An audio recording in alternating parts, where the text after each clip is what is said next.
So last time I checked was at 9 p.m. and there were no questions on the Google Forms. But are there any questions? So if somebody has thought of something. All right, well, if you do have a question, please interrupt me. So before we start on representation theory, basic concepts of representation theory, let me just go back and mention something related to last lecture. There's a theorem, I think it's called Lagrange's theorem.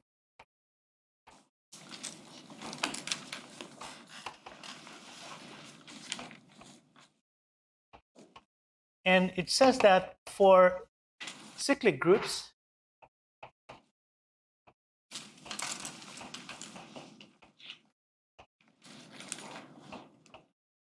so the order of some proper subgroup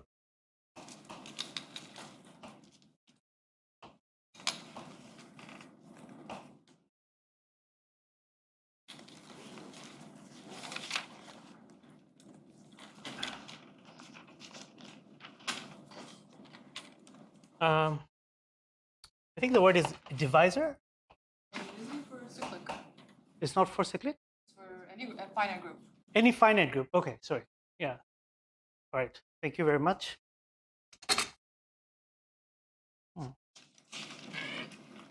For any. Okay. I mean, it might be for infinite, but I don't know. No, I think it's finite because infinite groups will have infinite order, right? So yeah, is a. So sorry, I have to I believe what you're saying, but I have to check because yeah, sure. As far as I can remember, I think it was I read for cyclic, but I'm pretty sure because I think we started we define cosets, so yeah, you can just write the expansion in cosets for every subgroup. Right. I mean, for every group, but yeah. Sure, yeah. I mean, check my own. Okay, I see. Yeah, I see your logic. Yeah, is a divisor of the order of the group. So if you have some subgroup H of subgroup G, then the number of elements of H will be some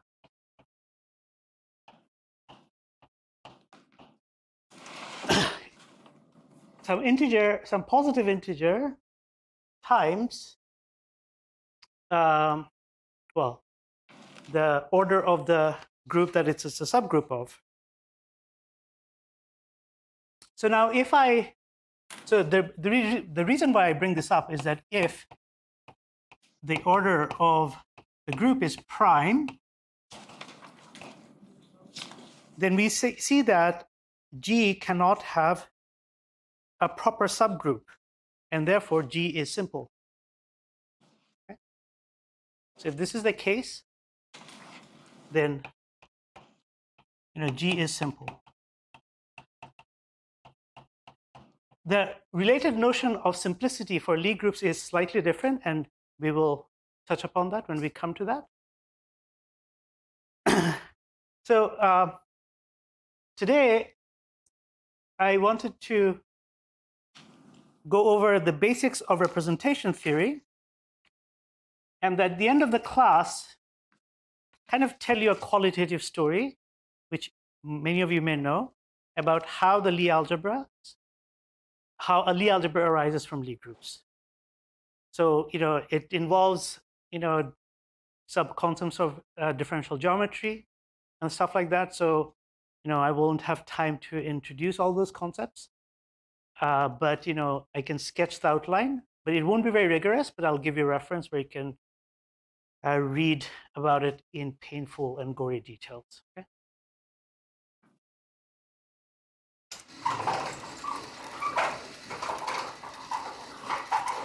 But before a much more practical stuff. So basic definitions of representation theory.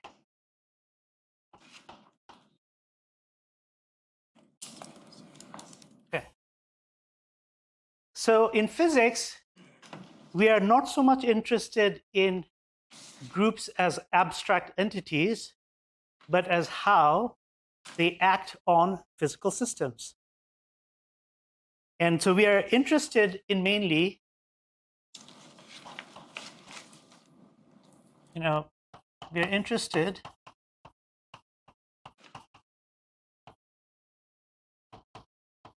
mainly in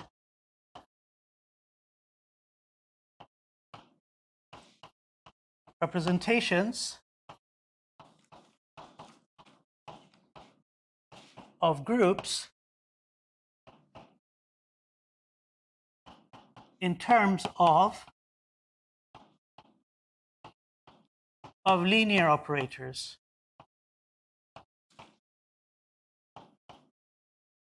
So these linear operators can be, for example, say differential operators,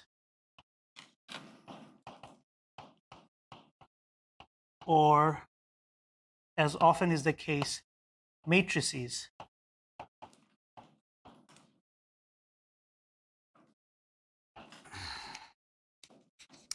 And they act on some finite dimensional, in the case of matrices, or infinite dimensional vector space, in the case of differential operators. So what is a definition of a representation?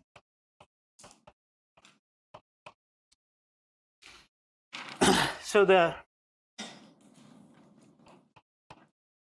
representation,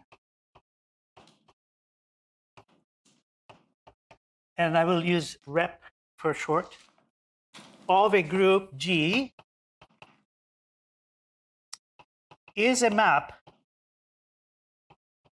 say D, of the elements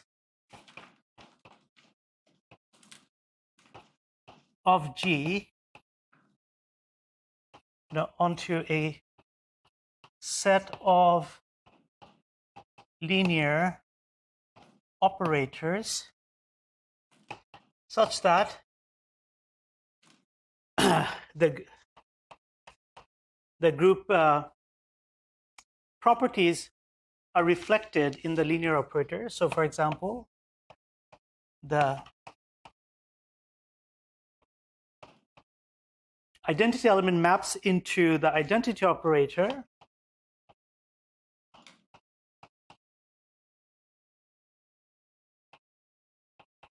is the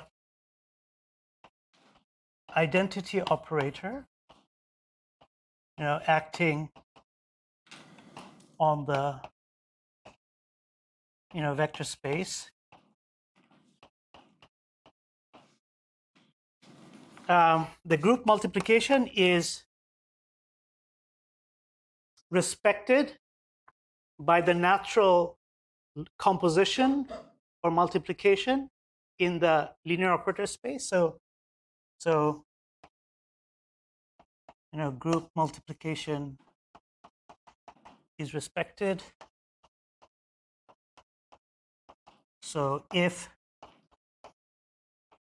A, B, and C are three elements of the group such that A, B is equals to C, it should be that D times A, D of the map of these elements, also like this. There's a caveat here. So in quantum mechanics,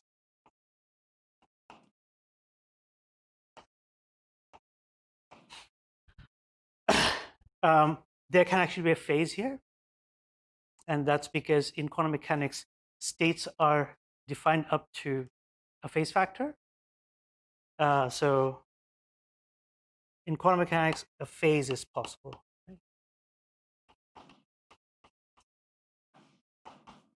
And such representation are known as projective representations.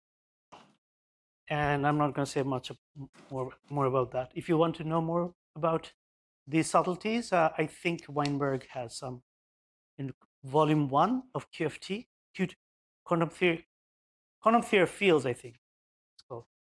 That has more.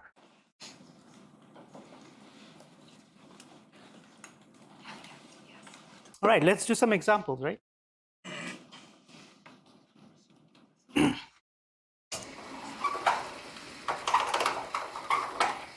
Oh my God.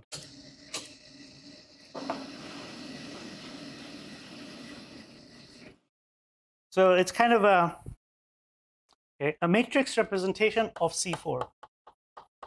So we looked at C4 last time, and this was alpha, alpha squared, alpha cubed. This was the identity. Now, I don't recommend you do it right now, because matrix, sometimes doing matrices by hand takes time. But let me just tell you, and you can verify later, that these matrices give you a representation of C4.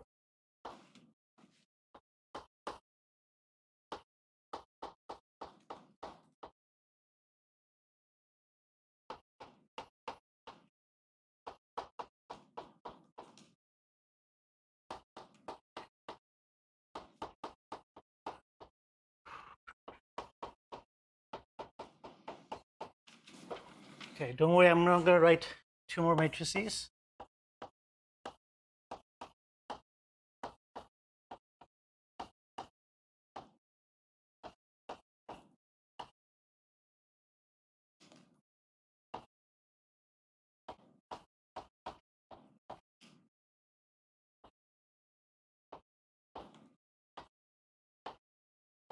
Okay.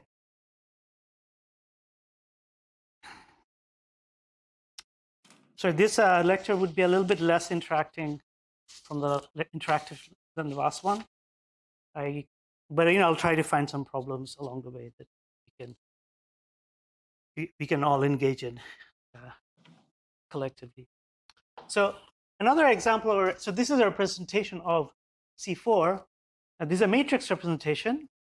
So another representation, say the example number 2, this is example number 1, is of C4 is this representation, where all the elements are mapped to the number 1.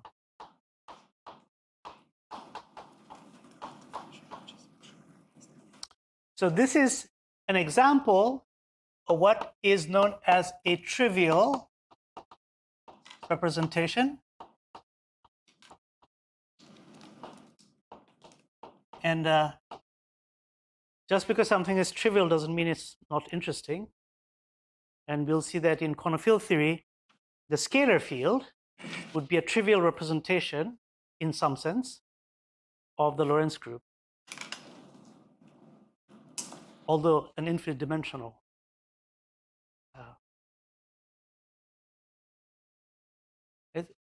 Well, from a certain point of view, it is trivial, but because it's a quantum field, so it has infinite number of degrees of freedom. Anyway, a scalar is usually a trivial representation of some group in question. All right. So an important question, an important concept is the idea of a faithful representation.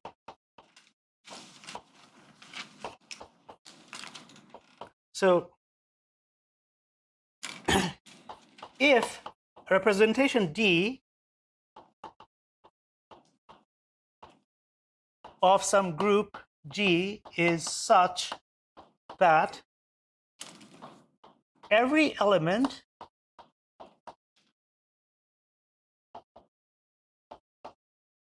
in G is mapped to a distinct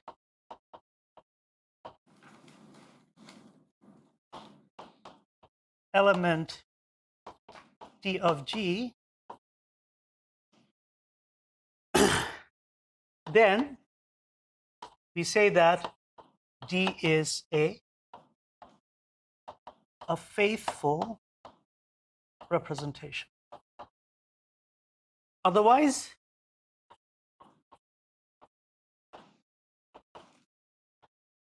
the representation is unfaithful.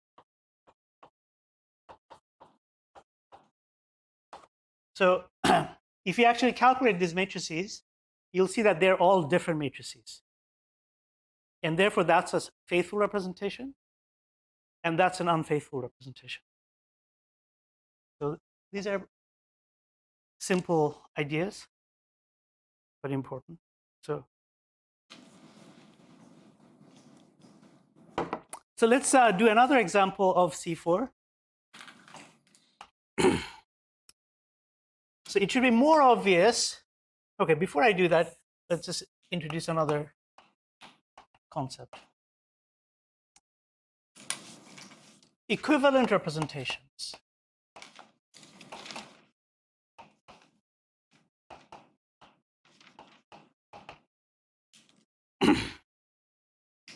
So two representations, say D and D prime,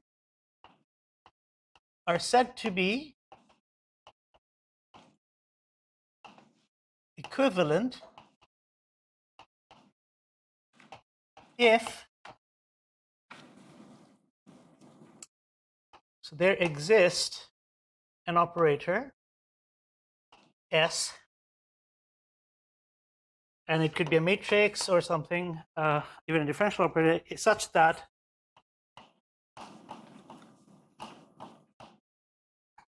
these two representations are connected by a similarity transformation for all elements in G. If that's the case, then these two things are called equivalent.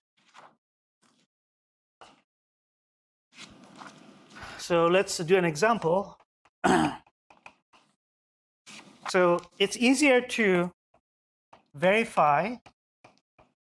In fact, you can just see it directly, that this representation of C4 is a faithful representation.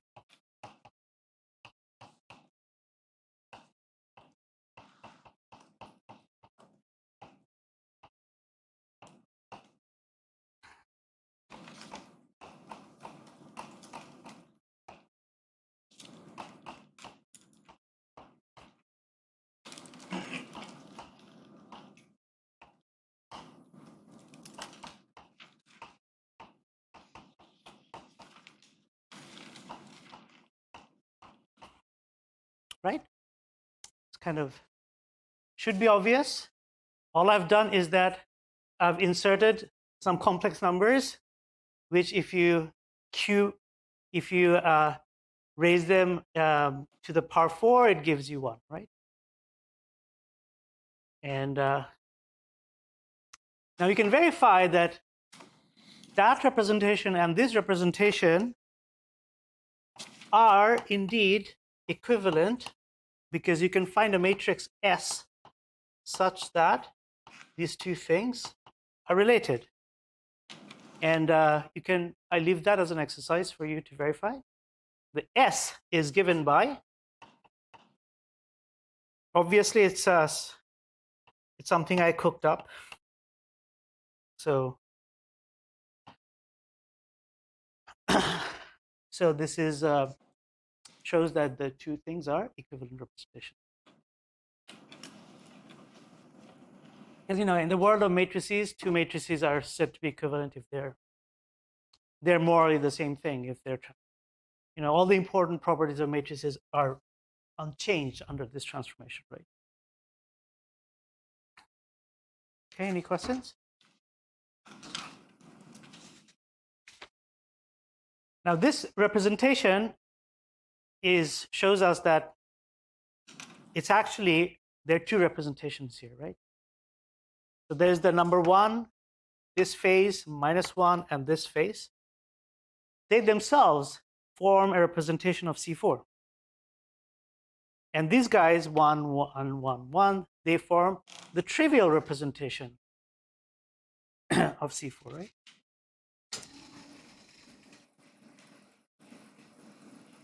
So this gives us, okay, brings us to the concept of a very important concept, a irreducible representation.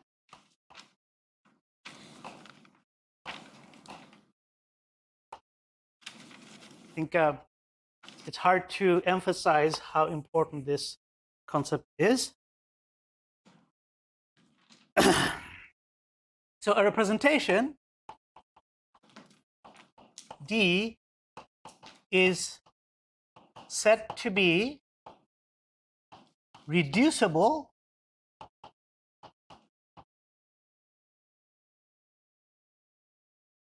if it has an invariant subspace.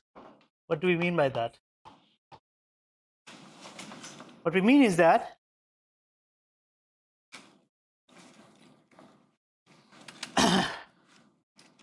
if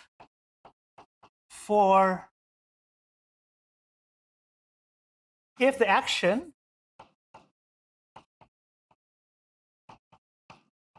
of dg for all g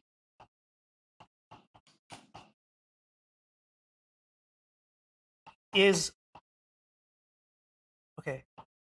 on a subspace of the full space that these guys act on,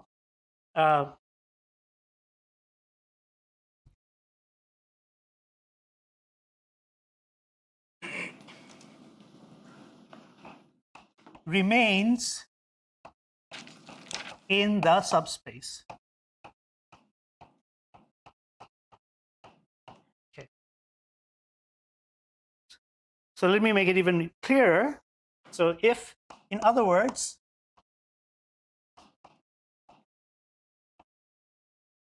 say P is some projection operator onto some subspace, say on V, the vector space that this acts on, then if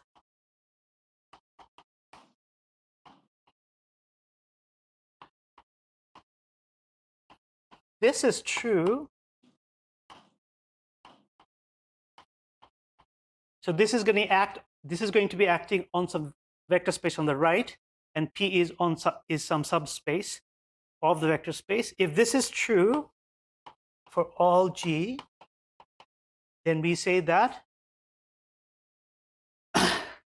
D of G, that D is a reducible representation. I think this is such an important concept that I want to go even deeper and give you even a more explicit formulation of this. Yes? Is P, could P anything? No, P has to be a projection operator. Yes. Yeah, so it has to have the usual properties of projection operator, that P square equal to P, so that it has to satisfy that. So yeah. To find out if D is reducible, we just need to find one P that satisfies this. Right. Yeah. Yeah. And you're not guaranteed that the projection that you can actually create that it's going to give you something that's actually that's not a trivial representation. So if you choose your P to, say, project down to a very small portion of your vector space, then you'll find that you're projecting D to the trivial representation. Okay? So I'm going to tell you how I understand this. So in practical terms, like, but when I say practical terms, I mean my practical terms.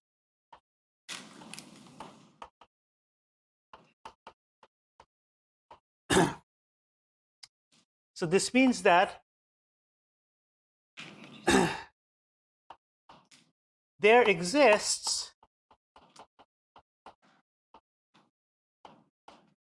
some S such that the similarity transformation on the matrix, on the representation matrix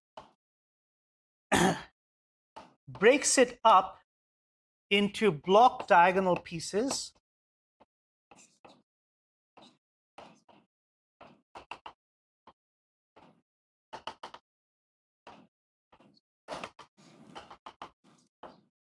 so for all G, so where these D of G's are, they form representations. They form reps of G. Okay, yeah? Right, so just to go back to Fatih's question there, to be reducible, Yeah. it's not just that there has to be one invariant subspace, but that it can be decomposed Yeah, it can. entirely into invariant. Like, it could be that there is one invariant subspace, but the rest. Oh, right. The others don't form a, like you can actually project down to a subspace, and the complement of the vector space don't have to form a representation. I think this is reducible, so there has to be one invariant subspace, but there's another term, I don't know the term in English, when you break it down into completely. Decomposable? Yeah, decomposable. Yeah, I think that's, yeah. So is this block diagonal thing? I think that's a decomposable. Yes, that's decomposable. Yeah.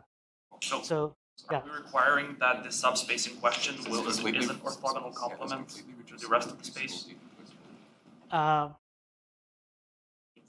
So I mean, I see that this definition doesn't require that, whereas when I write like this, it just seems that that does require it. So there seems to be a tension between this definition and it's this particular. So I think it is a related idea, but this is what you're calling a fully decomposable. D1 to whatever are all irreducible, right? So. Right, exactly. So this is a stronger version of that. So in practical terms, I've always kind of, in physics, I've rarely seen. I'm not saying it doesn't happen. It just I haven't seen it in my experience. So it's a very subjective statement. So, but I just wanted to kind of give a more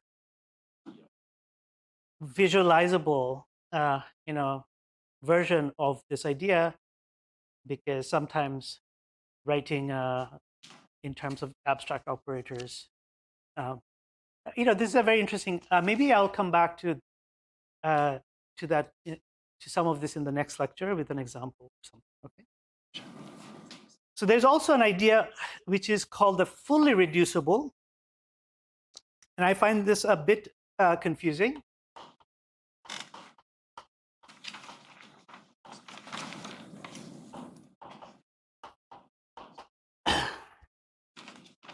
So if D of G can be brought to the form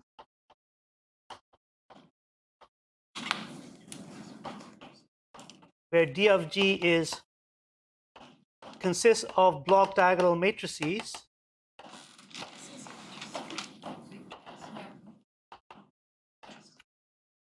for all G, but they don't actually form, these blocks themselves don't form a faithful representation. So this actually is in the literature, this is called fully reducible. And there are examples if actually of C4 where you can actually, and I'll give you the example. I can actually think, I don't have it with me, where you can actually write you can actually diagonalize your matrices, but they are not, the blocks themselves do not form a representation. The blocks have to, but they don't have to be proper. Just by like. Yeah, that's what I mean. Yeah, that's what I mean. They have to be. They don't have to be faithful representation. That's what I said. They have to be a representation. Yeah, there can always be some trivial representation, but they can. Sorry, you had a question? Yeah, I think my question was just is an easy example just an identity matrix? Yeah, I mean that's well,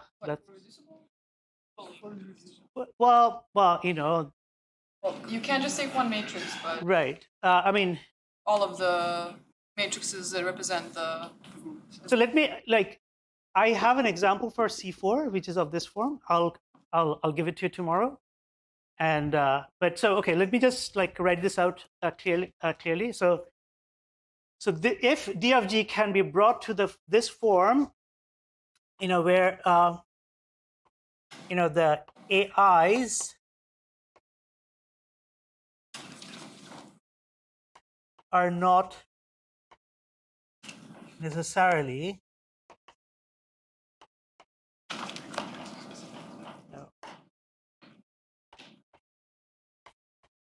faithful representations of G, then we say that G is fully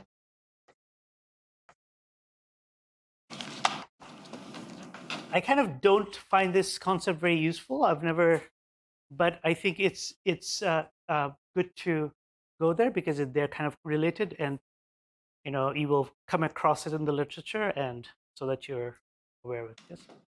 Does it have to be the same transformation matrix for all G? I think yes. Yes. In that case, how is this different to what we have on the left? Um, I might be missing something obvious, but right. I mean, I think I think the one on the right has to be, so they have to be irreducible. And we didn't say that they have to be for the ones on the left. Yeah, that's. And also the fully reducible one, if we define it as they're have to be irreducible? irreducible. If we define it as not necessarily faithful and A1 to AN are irreducible, then it's basically the same thing that we said was decomposable.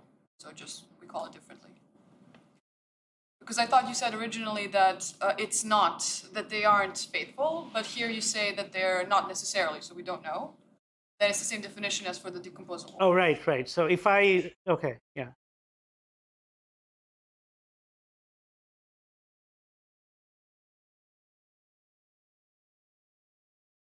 Fully reducible implies decomposable, which is this one here. Right. So this is more decomposable. Yeah. I guess okay. What I guess I was implicitly thinking about is I was thinking of these guys as being faithful representations. If I relax that condition, then there is really no difference between these two things. Okay? Yeah? So one more time, on the left, the D1 to be decomposable, the sub-representations have to be faithful, and on the right, to be fully reducible, the AIs don't have to be faithful. So I have to check that the technical what you're saying decomposable. I've actually never come across that term before. So the way I was defining this is that these guys have to be faithful. If they're not faithful, then these two things become identical. Okay. So let me come back. I think there's probably a matter of nomenclature here as well. Okay. So.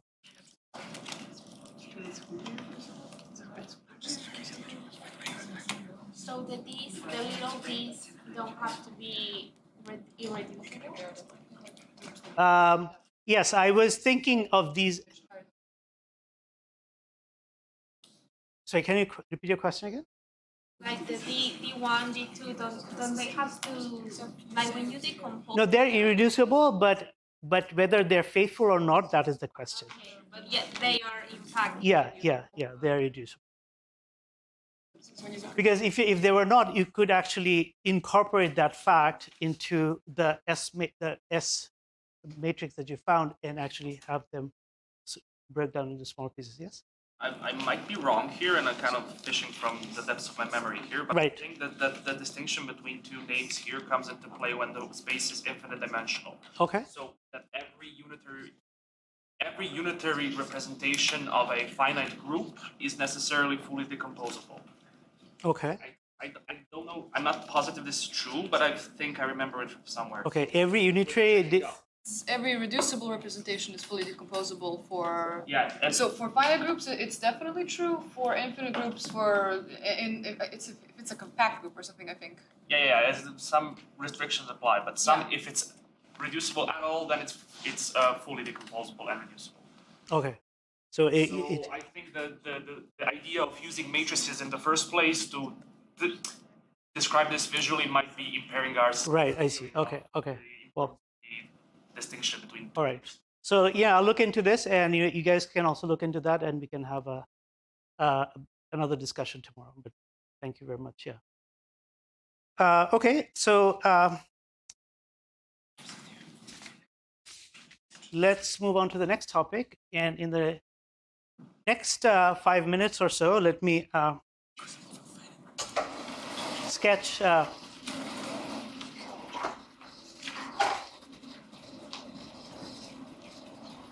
Why groups are so important in quantum mechanics. And some of you may have seen this, but the result that I'm going to present right now is so ingrained into the structure of quantum mechanics that we don't even think about it anymore. It's like it's really it's also taught in a way that one almost thinks that it might be one of the axioms of quantum mechanics, but it's actually not true. So group theory, groups and quantum mechanics. Okay? So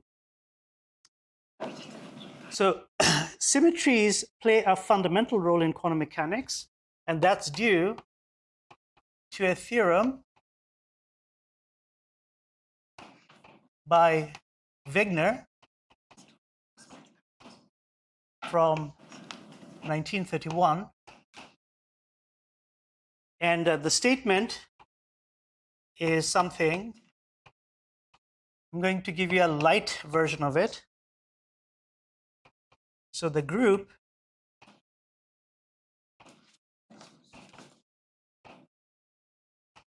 of symmetries of a quantum system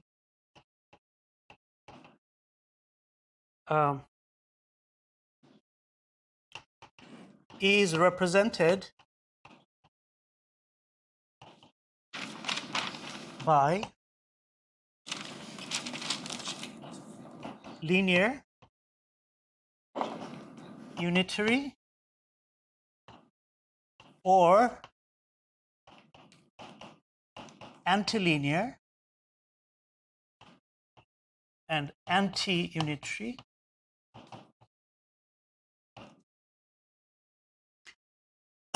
operators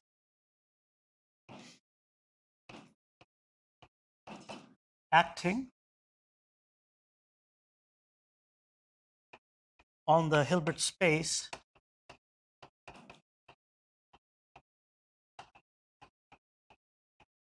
of the theory.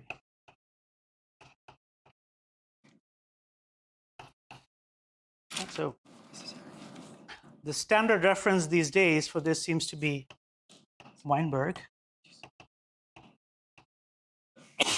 Volume 1, Quantum Theory of Fields.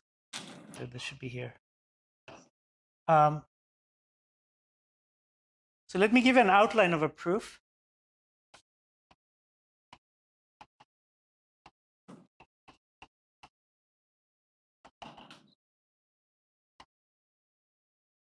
goes something like this.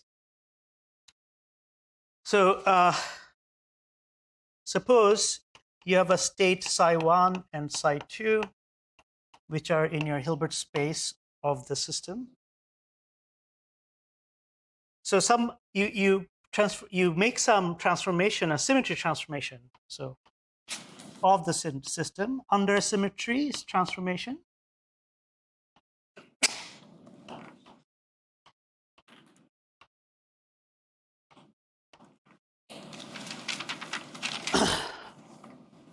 Say psi1 goes to some other state, which is some operator times psi1.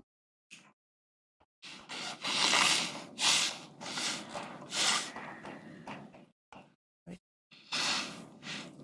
Now, because it's a symmetry transformation, and the dynamics of the theory is invariant under this transformation, the probabilities should be invariant. So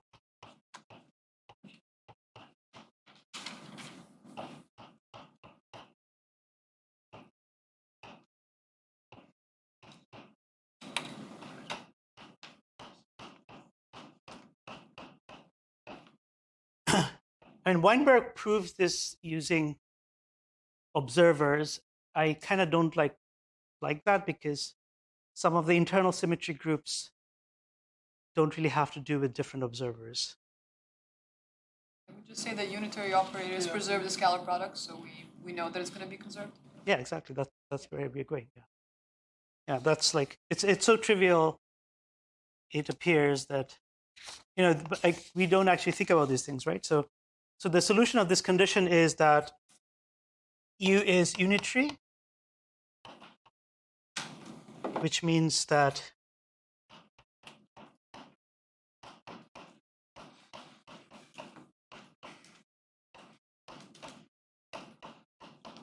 but there's another solution where it says U is anti-unitary.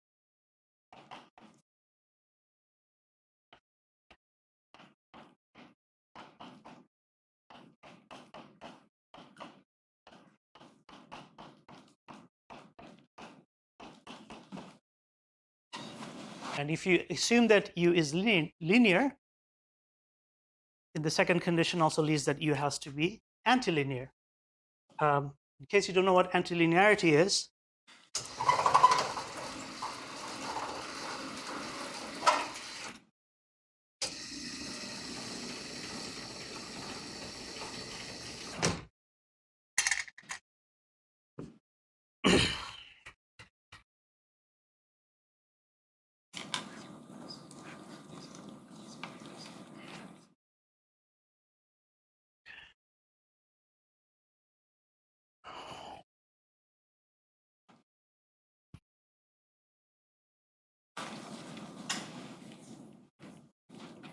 so antilinearity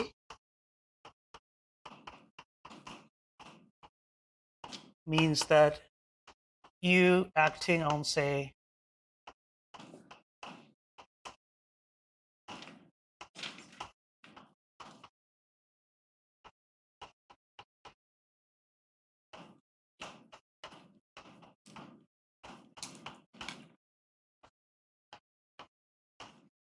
let's do an example. It turns out that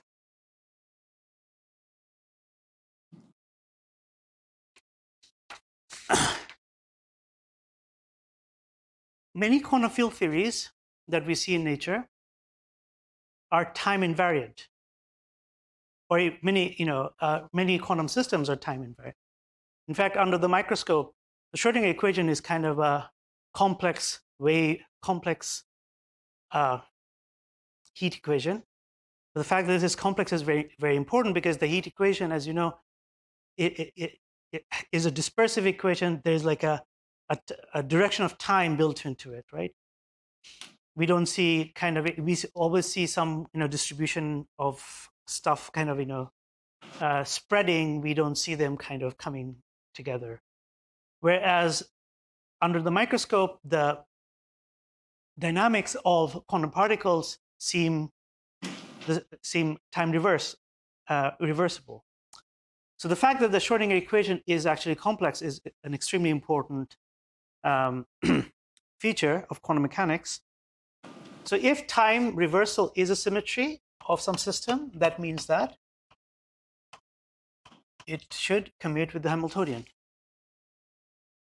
So the time evolution of some state is given by the time evolution operator, right? So now if I apply the T operator, the time reversal operator on this thing, I should get this. But on the right-hand side, we get T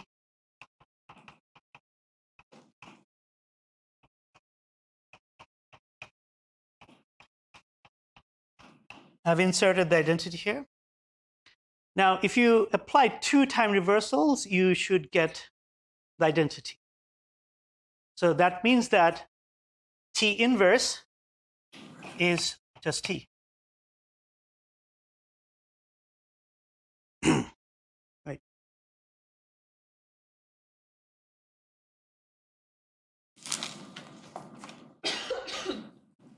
However,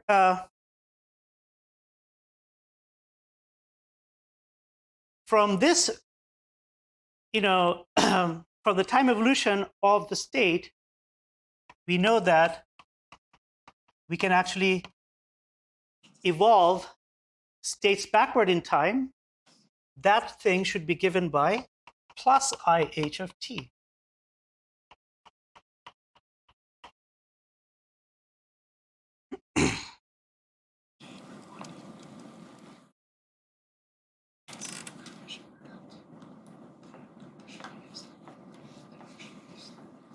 And this I can write as T E minus I H T T psi of 0.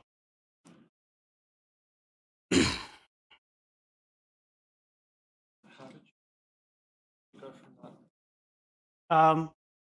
I'm using the fact that the argument of the time dependence of the state is, the sign is switched. So if I put 0, I should get 0, right?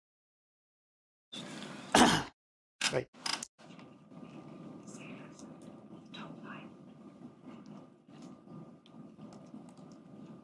Wait, sorry, could you just explain that again? How did you get the very last thing on the right there? I used this, the fact that when I set T equals to 0 here, the small t, the argument. So, and also okay, I can write this as,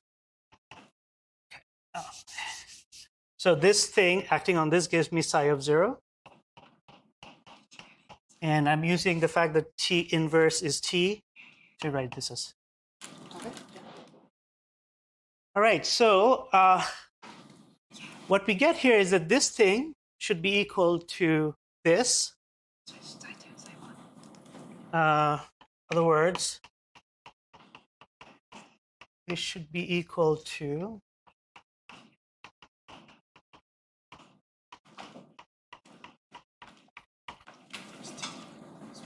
but that should also be then equal to this. So this implies that T e to the power minus I h of T, this thing is plus IHT. Now the T in the exponential is just a parameter. It's a real number. The operator should not act on it. So it should not, so if this is true, then, and T is a unitary or a linear operator, then this cannot be true, because then T will, this thing will commute with the Hamiltonian, and therefore this will commute with this factor, and T squared is 1, and this gives us a contradiction. We are saved from a contradiction if T, say acting on something, say T times I is minus I of T. In other words, if T is an antilinear operator. Okay? If T is an antilinear operator, then this equation makes sense. And so we see that. So this is a very heuristic, like hand-waving argument, but we see essentially that the time reversal operator actually is implemented as an anti-unitary antilinear operator. Yes. Expand the exponential out to first order, apply it at t equals 0, and see the relationship there that way. Right. So you mean You would see that it's a contradiction if you expand it, yeah. But yeah. you don't have to, because when you expand, the T and H commute, so you know that when you expand it, you can just like already reverse the e to the minus IHT t times t. Yeah, I was just saying, like, if you expand it, you can see the relationships easier. So yeah, you're saying e to the power. Yeah, you're right. So that's what you mean, right? And therefore, yeah, this kind of shows that it's yeah. Okay, good. So let's take a short break and let's meet back here in 5 minutes. Okay.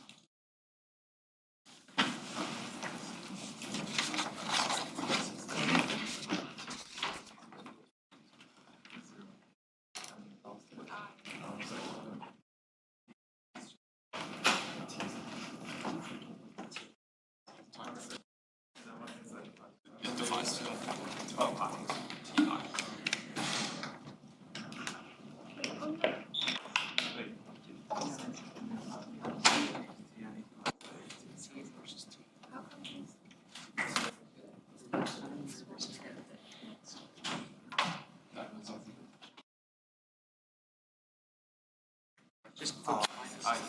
so it's like this whole that line and keep getting t. So T x on I.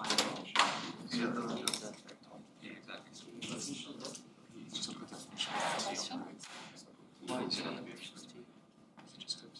oh, so he switched sign. How come?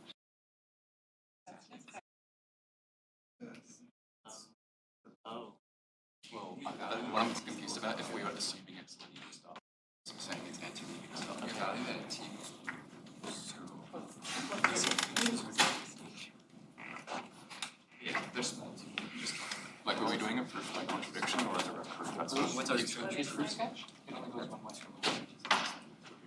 It only goes one way because it shows that it's obviously t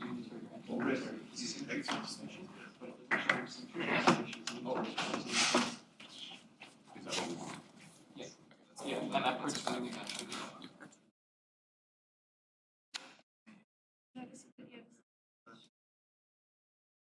This is a definition. So, yeah.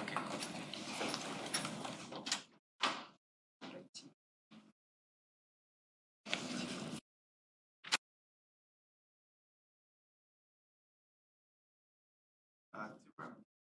You mind explaining the last part again? That's the problem.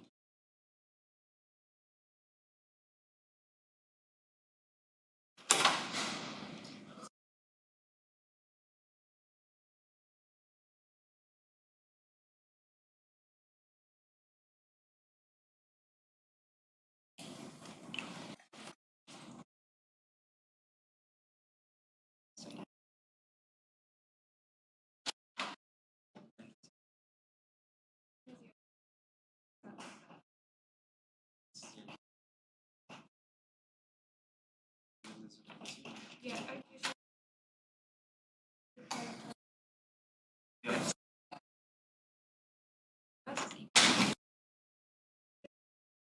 One.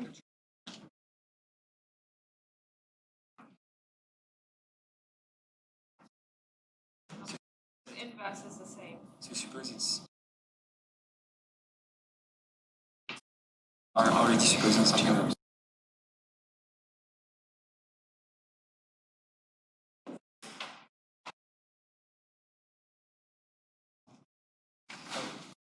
It's always the case.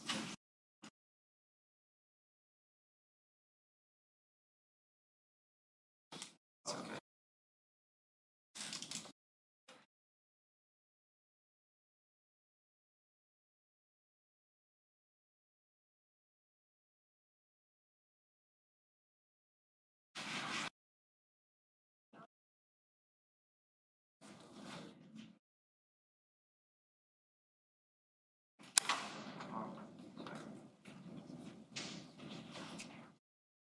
Yeah. Could you just please explain again why t minus 1 is bound to be t? Like, what are the assumptions you're making? Sorry? Could you please explain again why t minus 1 is bound to be t? Like, what are the assumptions you're making?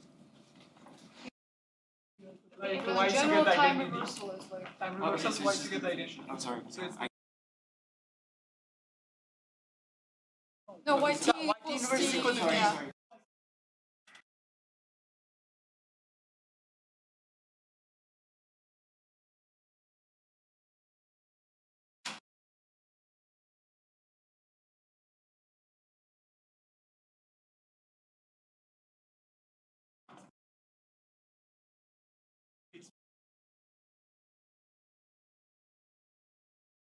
Up to a phase vector. It's array, right? So you can have a phase. But I'm assuming for the moment that we can have a theory where we can choose that phase to be one.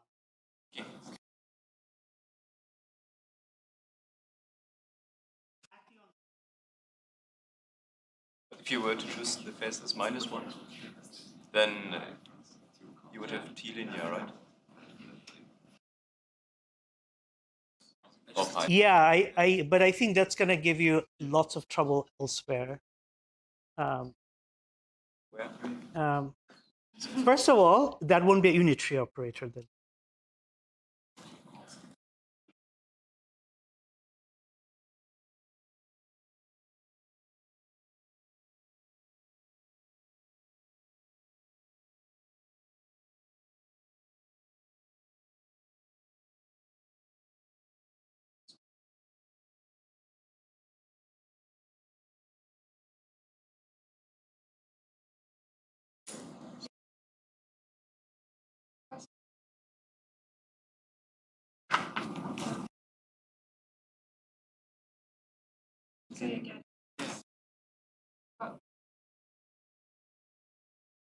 so it's just So before we move on to the waffle that I wrote last night about Lie algebra and Lie groups, there's one last thing I want to touch upon. Well, I'll give another example of how group theory manifests, how groups manifest themselves in quantum mechanics.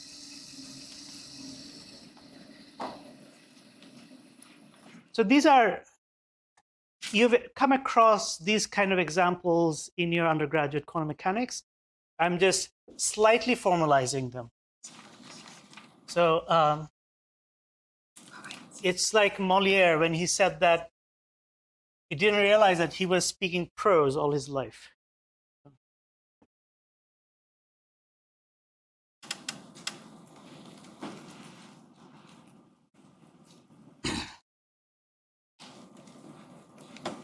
So degeneracy in quantum mechanics and group theory groups.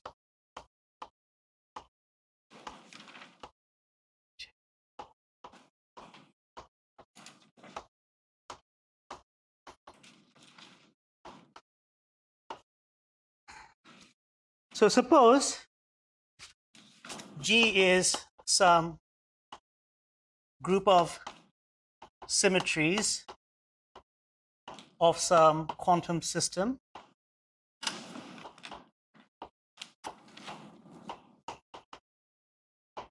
I like the word quantal, which actually is the adjective for quantum, but very few people seem to use it.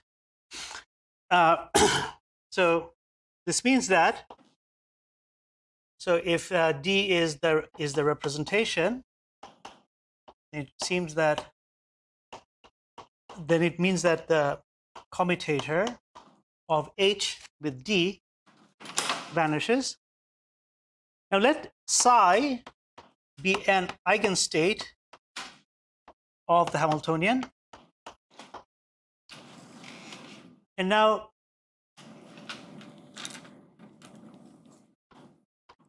let the subspace of the Hilbert space, spanned by applying all the D's on these eigenstate. So for spanned by spanned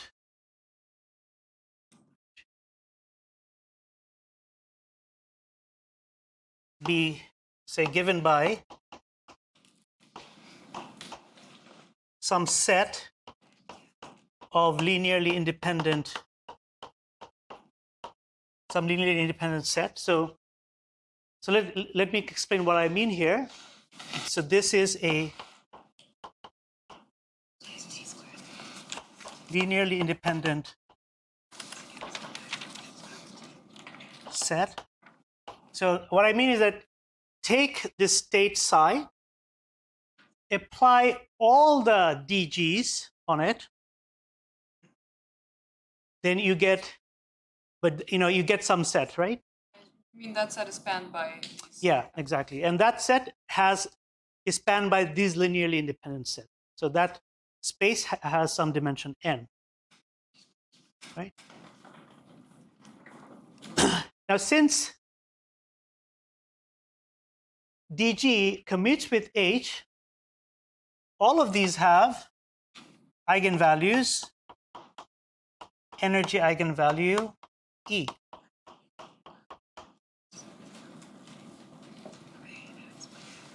Now let's examine what D looks like acting on this subspace.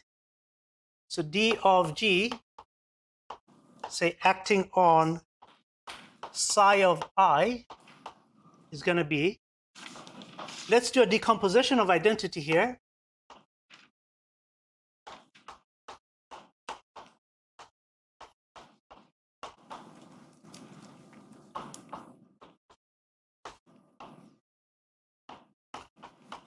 Now, when I'm doing this decomposition identity, it's really only enough for me to decompose in this subspace. Why? Because it's invariant. Because it's invariant. And so, for example, if in the sum, because in quantum mechanics we usually when we do the decomposition, we are doing the decomposition of the whole Hilbert space, right? But why can't we just get away by doing The other projections are going to be zero. Right. Okay, so good. So then we see that this is going to give us psi of j and these n by n matrices acting on psi of j. And this is going to be an n by n irreducible representation of G. So we know this from quantum mechanics. The matrices acting on a spin state of angular momentum J are 2J plus 1 times 2J plus 1 dimensional. Times, yeah, right? So that's an example of this. All right, so let's move on to Lie groups and Lie algebras.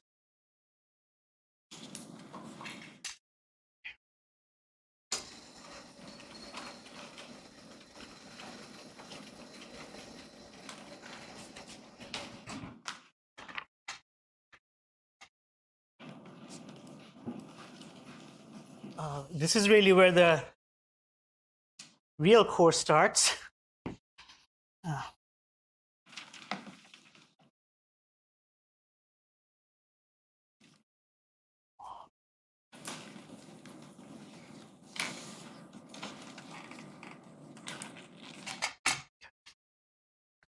Right.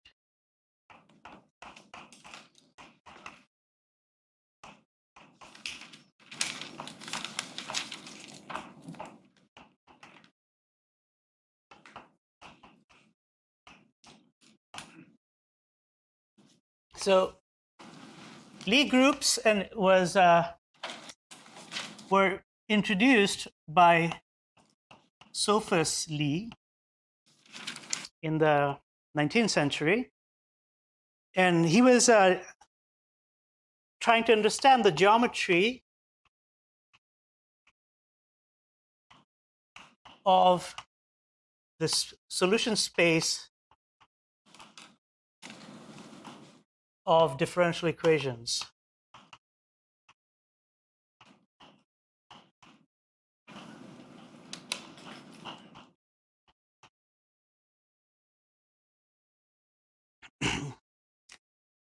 So here we move from discrete groups to continuous groups. So we are going to be dealing with continuous groups. What are continuous groups? These are groups which are parametrized, where elements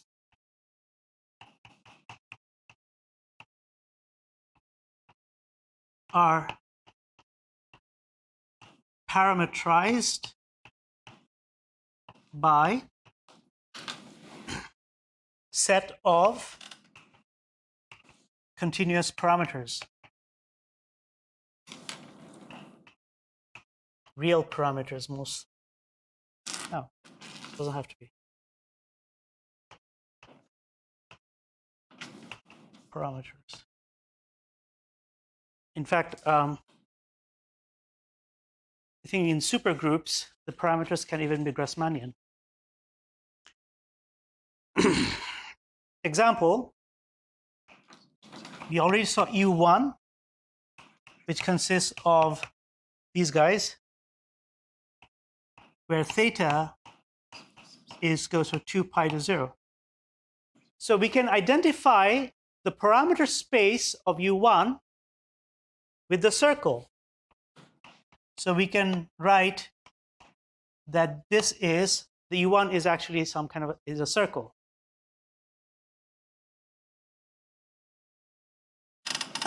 Because of the continuous nature of the parameters, it's natural to think of Lie groups as manifolds.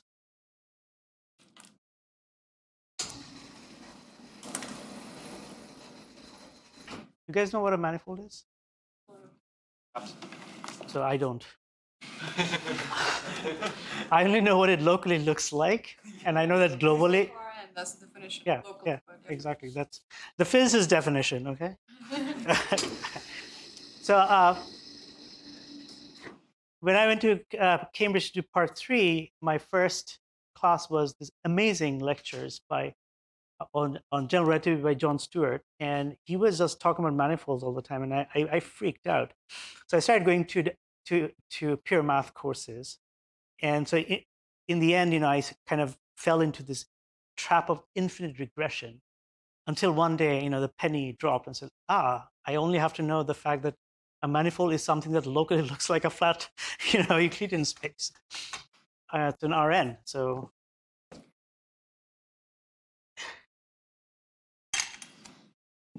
I tried to read the appendix by in Wall's book.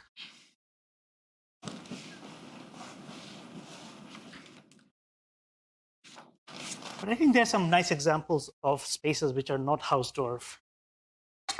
Anyway, so what is the definition of a Lie group?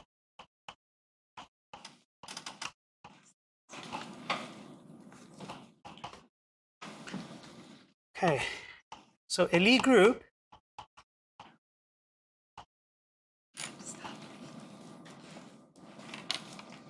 G is a group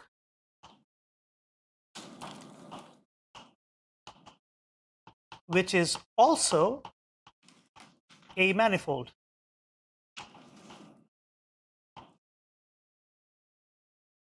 So I'm not going to belabor some of the things that you already know. So it is, for example, equipped with a multiplication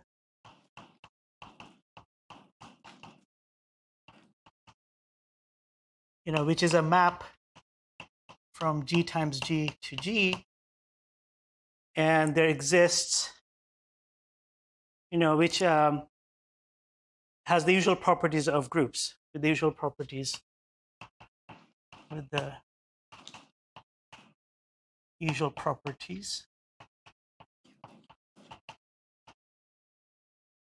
So the set includes a identity element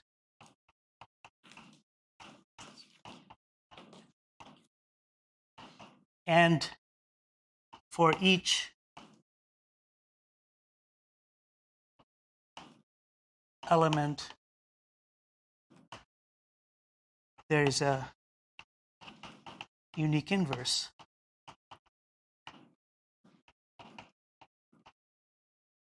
Now, it'll turn out that which one is identified as the identity element will depend on how we parameterize the group. So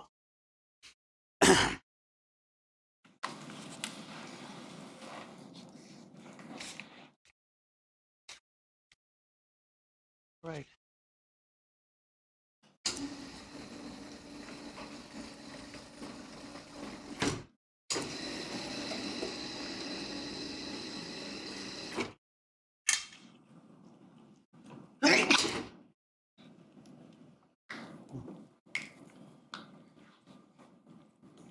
Okay, we're in the last stretch, so actually I'm still going to use the black.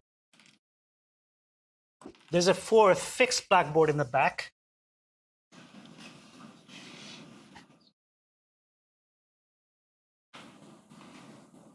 Okay.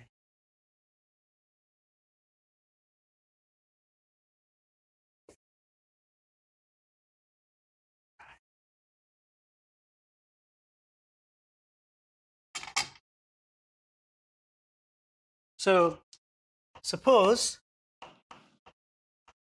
that the group elements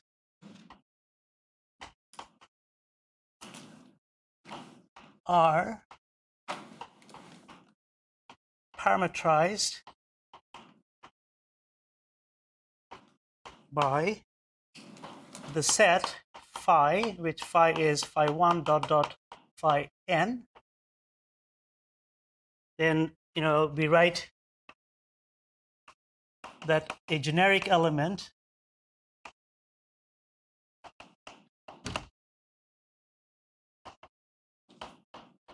is like this, and the identity is then when we set all these phi's to 0. Okay? That's how the identity element is defined. So let me make some remarks. The number of elements in the group is infinite because the number of points on a manifold is infinite. So that's not the order of the group is no longer a useful concept. But the number of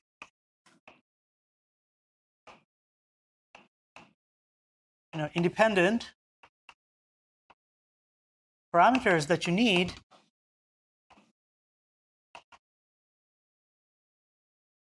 is known as the dimension of the group.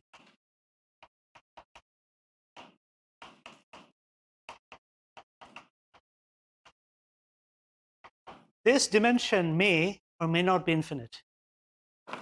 For this course, in most of PSI, it'll be finite.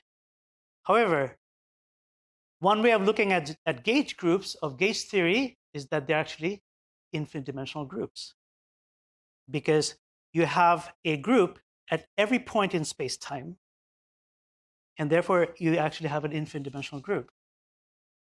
In the study of gauge theory in Yang-Mills theory, it's kind of usually glossed over, that fact.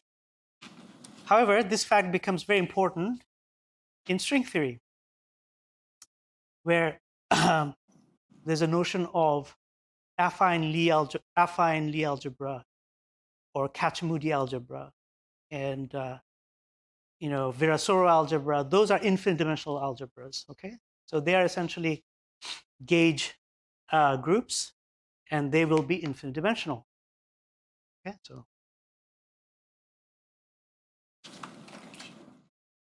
so although Lie groups can be thought of as abstract entities, in this course we prefer to think of them as matrices. In fact, most of the important groups that we'll discuss will be defined in terms of matrices. Okay, so we concentrate on what are known as matrix groups. So they are groups defined by some matrix equation. And we'll get to some examples of that in the next lecture. You already saw SO2.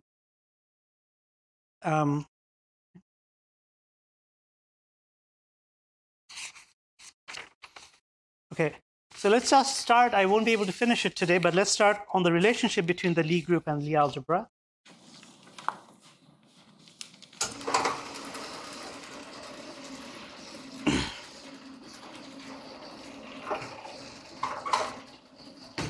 And rather than having this discussion all abstract, I'm going to use a particular example as a crutch. I will use as little of that example as possible, but I find that sometimes when somebody's describing some notion, abstract notion, it's good to have an example in mind. That's how I think, and then you can generalize to more abstract thing later. But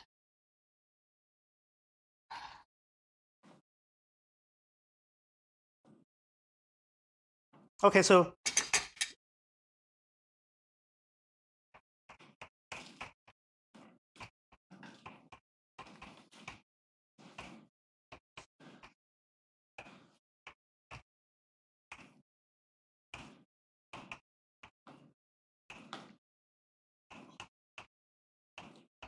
okay.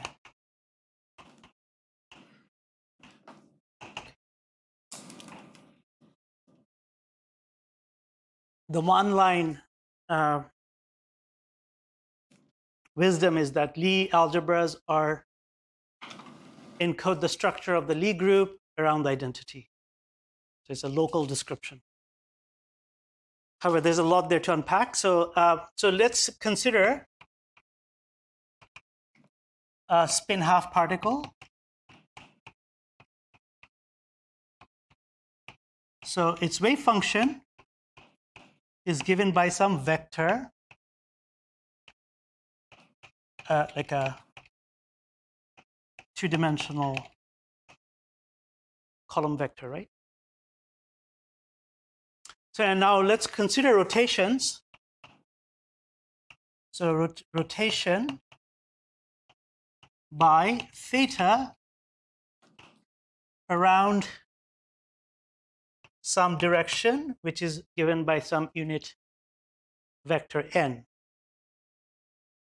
Then the rotation is implemented, as you know from quantum mechanics, by this matrix.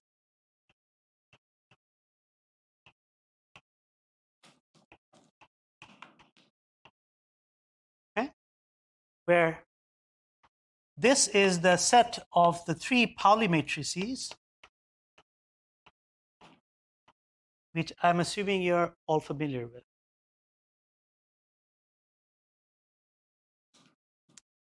This factor half is extremely important. Otherwise, we would not get Fermi statistics.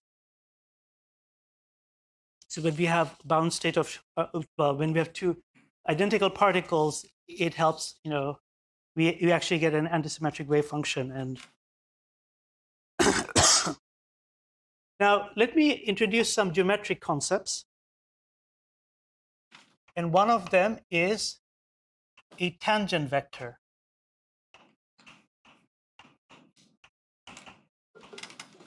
So what I'm going to say from now on is going to be a little bit heuristic, and I apologize for that.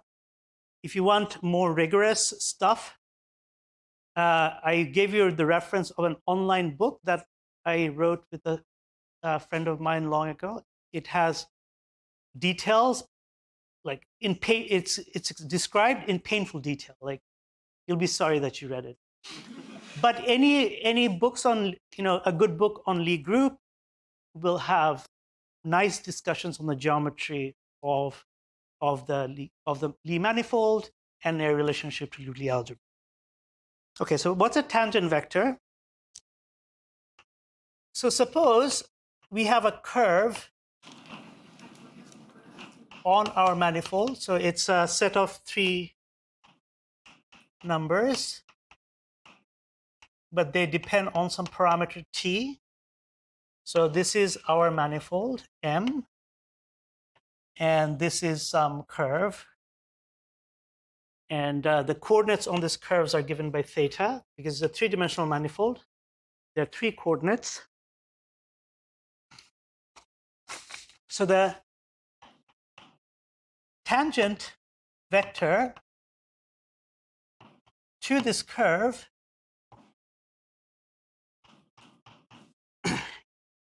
at the point which is parameterized by, say, t, so t is some real number, is given by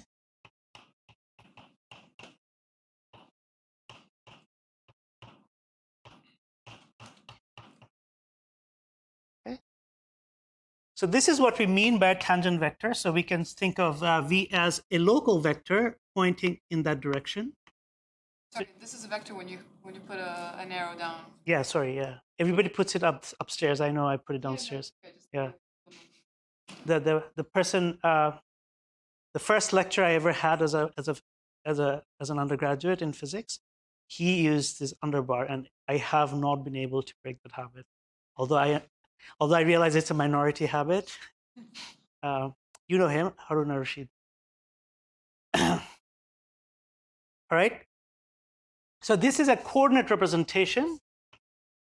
So this is a coordinate representation of the tangent vector.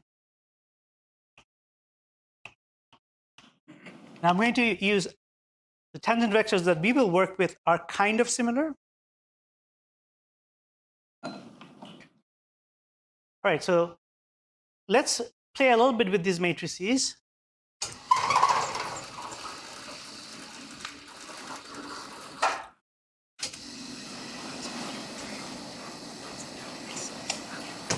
Because I don't know how much most of you are probably familiar with these matrices, but some of you might not be. So, and if you're doing quantum information or mostly quantum information, these are matrices which crop up quite often. So, for example, so we're gonna let's finish the class by doing a little exercise. Okay. So sigma 3 is this thing. And you know that sigma 3 squares to the identity matrix, right? In fact, all the Paulis square to the identity matrix. So if you haven't done this before, can you spend the next few minutes to show that this is equal to cosine of sigma 3 by 2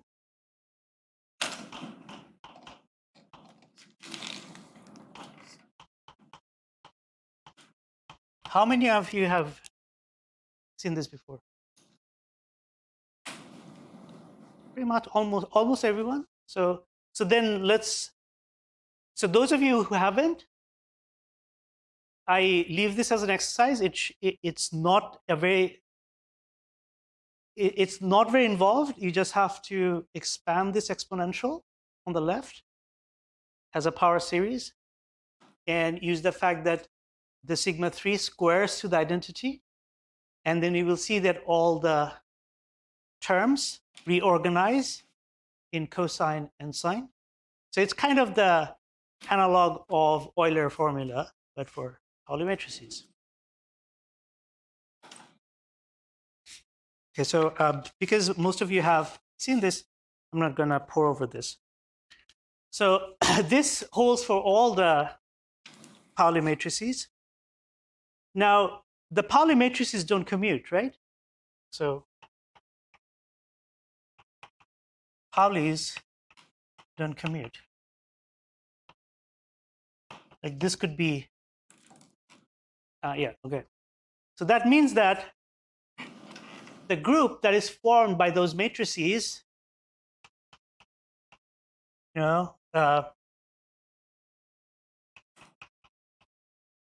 so the group formed by these things is a non-abelian group.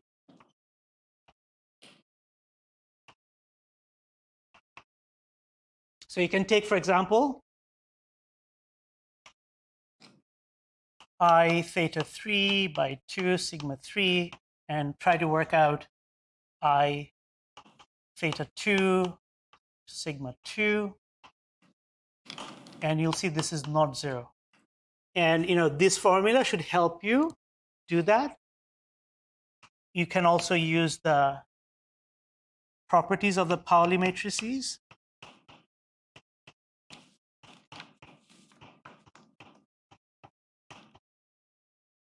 So I'm not going to call this a Lie algebra yet, because for me it's just a property that the Pauli matrices have.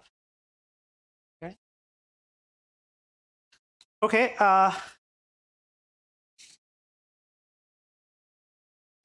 So let's just, I think okay, let's just do one more thing and then we can stop.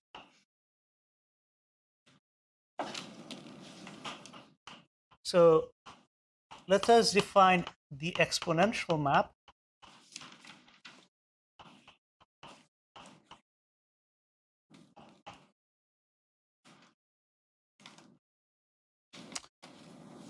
So given a Pauli matrix times I times half, the exponential map maps it to the exponential of this thing up to some parameter by some parameter.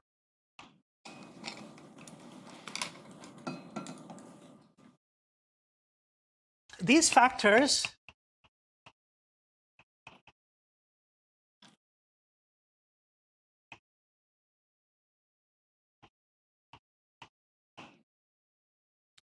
for the range of values of theta, and I think in this case, they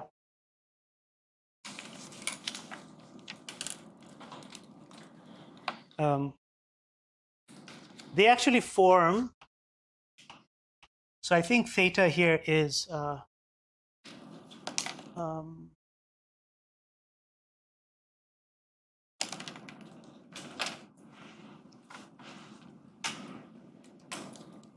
hang on, do I want to say that?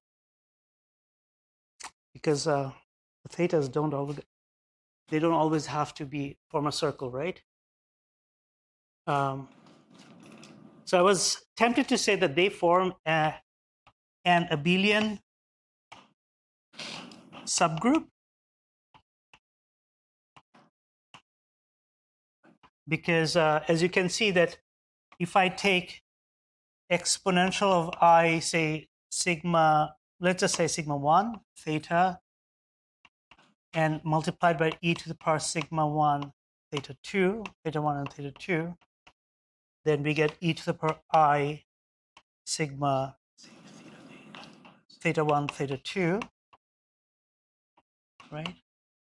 And we see that it doesn't matter whether it's in what order it is. It gives me this thing, and then I can say that the inverse of this guy is just given by this.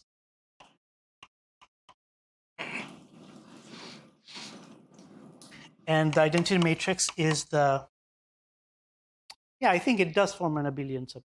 So you're saying it's abelian if I just fix one sigma? Yeah. It's so I was worrying about the global topology of the parameter, but I don't think I have to worry about that. Whether it's a real line or a circle. Sorry?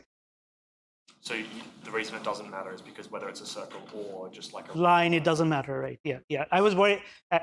You see, I just thought that maybe that could be an issue, but turns out it doesn't. So this is an abelian subgroup, and anyway, we shall carry on tomorrow, and tomorrow we'll actually see some matrix groups. Okay, thank you.